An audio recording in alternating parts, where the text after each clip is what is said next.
tous, c'est Angélique. Aujourd'hui, on va parler de gestion d'émotions.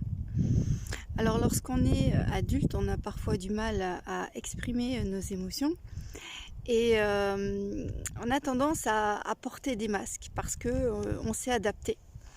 On s'est adapté et pour se faire accepter ou aimer, on a cette tendance à réprimer ses émotions. C'est-à-dire que quand on nous demande si tout va bien, on répond ouais ça va et il n'y a rien qui vient derrière, il n'y a pas de profondeur, on dit rien. Aussi, il est de mauvais ton dans cette société de parler de ses émotions parce que vous risqueriez de vous faire passer pour une personne plaintive, alors que la gestion d'émotions, il ne s'agit pas du tout de cela, il s'agit d'avoir un espace sécurisé, bienveillant, pour pouvoir extérioriser cette émotion, parce que si on n'en parle pas, si tout ce qui ne s'exprime pas s'imprime, justement, donc ça peut vous causer même des maladies, vous pouvez somatiser. Et tout ça, ça commence à l'enfance, quand le petit enfant n'est pas éduqué à exprimer ses émotions. Donc certainement, il va être agité, il va crier, ce qui a pour don d'énerver les parents. Et c'est comme ça qu'on reçoit des injonctions. Alors, on veut bien faire en tant que parent, mais on reçoit des injonctions. Tais-toi, ça pleure pas, arrête de crier, t'es vilaine, t'es méchant, etc. Et donc c'est comme ça que l'enfant accumule tout ce stress en lui et développe des stratégies où il va porter un masque. Et bon, il y a différents masques, il y a celui qui va rendre service à tout le monde et s'adapter à la vérité de tous pour se faire accepter, et il y a celui aussi qui peut se rebeller, bien entendu. Dans les deux cas, c'est une sorte de combat où finalement on peut jamais être soi-même. Donc ça commence vraiment à l'enfance, cette histoire-là. Donc j'ai fait une balade sur la plage avec une petite fille. C'était vraiment chouette parce qu'on a utilisé la symbolique de la nature pour l'aider à s'exprimer, à sortir des choses du stress, parce que les enfants en ont aussi, à ressortir tout ça d'elle. C'était une jolie petite aventure, donc j'ai filmé quelques séquences pour vous partager cela. Bien entendu, comme c'est un enfant, j'ai flouté au maximum, j'ai fait des effets spéciaux pour changer la tête et tout, tu verras, j'ai fait de mon mieux. Ce qui est dommage, c'est qu'on ne voit pas son expression à la fin. À la fin, il y a vraiment...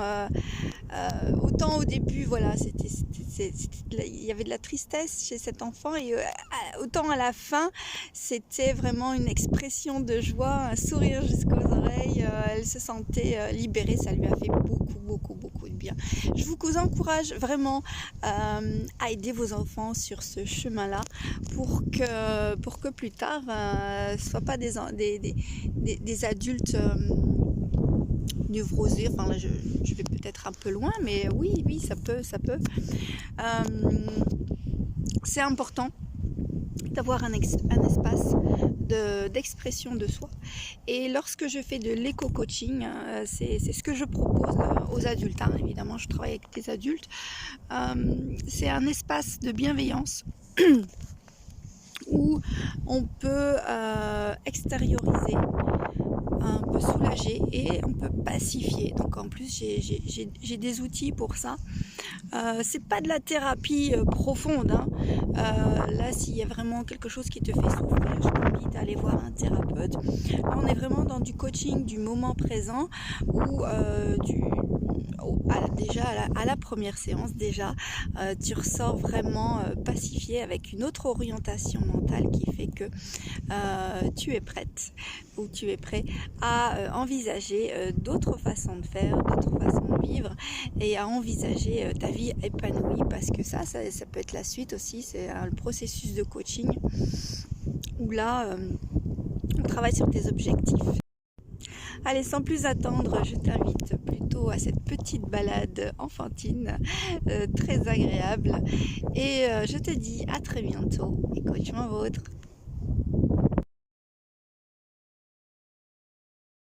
Oui, on peut faire ça. Ouais, je vais ramener les cailloux qui sont. D'accord. Voilà. La petite Émile rassemble tous les cailloux qui parlent de ses peurs. Et elle veut les nommer.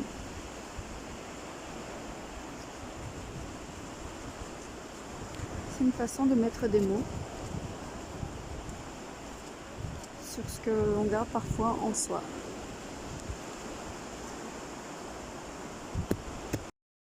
Attends, et pourquoi il fait ça, le caillou? Je sais pas, sûrement que c'est eux qui l'aiment pas, ou sûrement alors c'est lui qui a voulu rester dans son coin. Et comment il peut savoir qu'on l'aime pas? Sûrement parce qu'il veut jouer et que personne joue avec et que tout le monde joue l'un contre l'autre, sauf avec celui-là comme je fais. Et est-ce qu'il a demandé pour jouer avec les autres? Peut-être. Et toi, à l'école, tu demandes aux autres pour jouer avec eux? Non, je les laisse demander, mais personne joue avec moi. Voilà, donc tu penses alors que ça veut dire qu'ils t'aiment pas? C'est ça? Est-ce que tu crois que c'est vrai? Pourquoi? C'est ce que tu penses dans ta tête ou bien est-ce que c'est vrai? C'est ce que je pense dans ma tête. Voilà, tu n'as pas vérifié, ma chérie. T'as beaucoup de chance d'avoir trouvé un caillou en forme de cœur, dis donc. C'est ta journée, ça. Ça, c'est une ressource à garder, hein. Celui-là, tu vas le garder ou tu vas le jeter? Regardez! Ah oui, hein. Le cœur, c'est important, hein. Comment ça se fait qu'il n'a plus peur? Ça y est, parce que tu as fait. D'accord. Donc garder cette grosse pierre avec toi et la trimballer partout, ça fait mal et c'est lourd, hein.